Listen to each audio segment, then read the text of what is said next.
House of Congress.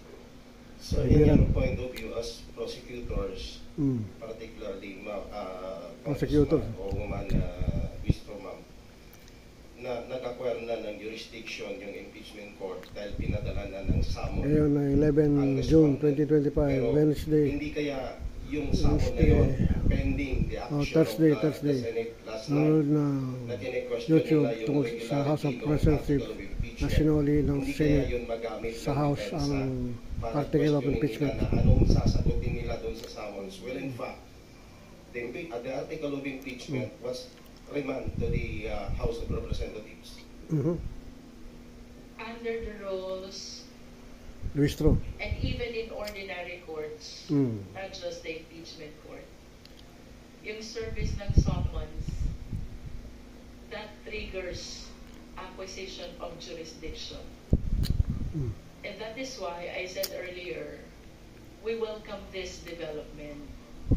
Bagaman naguguluhan po kami dun sa order kagabi, we are happy and thankful to the impeachment court because finally the summons has been served already to the Vice President.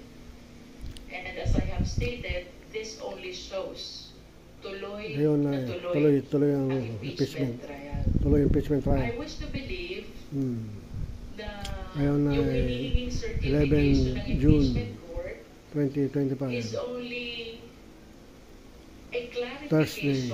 or perhaps affirmation Wednesday pala. ng Wednesday pala yan. compliance June 11, ng 2025. Senate Wednesday. when we filed the Ng impeachment complaint. YouTube tungkol But sa I wish to pagkakasoli ng invite Senate, the ni-remand ng attention Senate of the people sa House of to Representatives the ruling ang of article sa impeachment then Sara.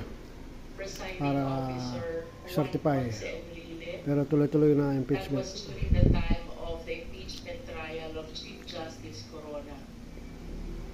Ang sabi po niya doon sa resolution, when there is compliance in the two basic requirements, that is the signature by at least 1/3 of all members of the House, and there is